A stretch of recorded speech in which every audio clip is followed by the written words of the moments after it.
नमस्कार जी। कहानियाँ यादों की में आपका स्वागत है। प्रत्येक 14 सितंबर को हिंदी दिवस मनाया जाता है और हिंदी दिवस जब भी आता है तो वेंकट सर की याद भी साथ लेकर आता है। आज तो मैं सरकारी नौकरी से सेवानिवृत्त हो चुकी हूँ, परंतु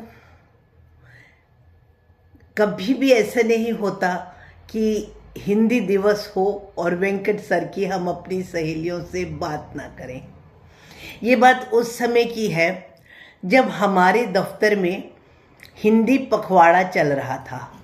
सितंबर माह में अक्सर हमारे पास हिंदी पखवाड़े में सरकारी काम हिंदी में करने का आदेश जारी हो जाता था और हम अपनी अधिकतर फाइलें हिंदी में ही निपटाते थे। उस समय हमारे अधिकारीगण भी हिंदी में ही उन फाइलों पर आदेश लिखते थे। इस बार हमारे सेक्रेटरी साहब वेंकट सर आ गए थे। वह कर्नाटक के थे। वेंकट सर तुरंत फाइलें निकालने के लिए बेहद प्रसिद्ध थे। वह अपना काम भी तुरंत ही करते थे और वह हम सबसे भी यही अपेक्षा करते थे कि कोई भी फाइल ज़्यादा समय तक क्या लटकी ही ना रहे, तुरंत ही फाइलें निपटान हो जाए।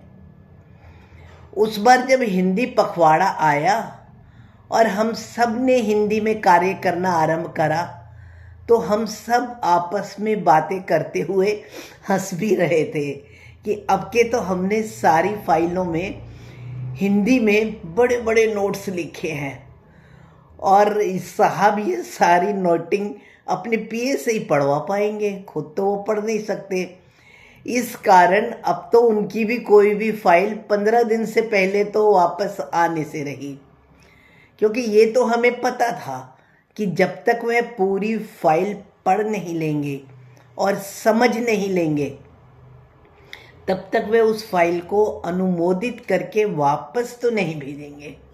हम सब ने जल्दी जल्दी हिंदी में नोटिंग करके अपनी सारी फाइलें साहब की मेज पर भिजवा दी।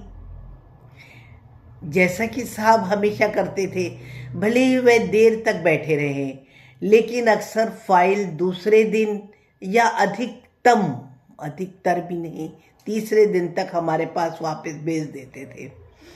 दूसरे दिन हम मुस्कुराते हुए अपनी सीट पर बैठे थे, क्योंकि हमें पता था हमारी फाइलें अभी तो वापस आने वाली है नहीं और जो थोड़ा बहुत काम बचा है वो तो हम कर ही लेंगे। हमने फुर्सत से चाय मंगवाई और अपनी अपनी कुर्सियों पर बैठे हुए थे, परंतु हम पीए साहब से यह जानने के लिए तो ज़रूर इच्छुक थे कि साहब ने अपनी फाइलें पढ़वाई कैसे।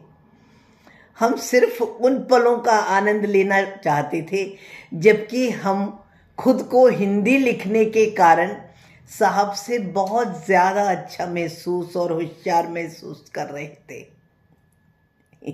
लेकिन श्रोतागण, हमारी सारी चालाकी बेअसर हो गई जबकि हमने देखा हमेशा के जैसे हमारी सारी फाइलें दोपहर तक अनुमोदित होकर हमारे पास वापस आ गई थी।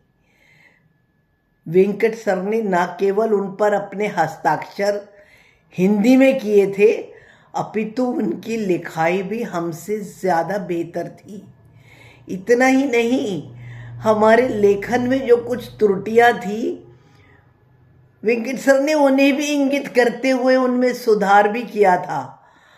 14 सितंबर को हिंदी दिवस पर उन्होंने हम सबकी मीटिंग बुलाते हुए कहा, मुझे बहुत खुशी हुई कि आप सबको हिंदी का बहुत अच्छा ज्ञान है। मैंने भी कर्नाटक में हिंदी सीखी है और मुझे तो हिंदी पढ़ने और लिखने में बहुत आनंद आता है। मैं ये चाहूँगा कि आप हिंदी भाषा में ही लिखना, केवल इस पखवाड़े तक ही नहीं अपितु अपनी हिंदी में लिखने की आदत ही बना लें। ऐसा करते हुए आप सबको महसूस होगा कि आप अंग्रेजी की गुलामी की जंजीरें तोड़ रहे हैं और अपनी संस्कृति और संस्कार को वापस पा रहे हैं। हम सब चुप और मंत्रमुग्ध थे। वास्तव में वेंकट सर ने सही तो कहा था। उसके बाद हमारे विभाग के बहुत से लोगों ने हिंदी में ही फाइलों पर नोट लिखने शुरू कर दिए थे और फिर हमारे विभाग को ही सर्वाधिक हिंदी का प्रयोग करने के लिए इनाम भी मिला था। जी हाँ।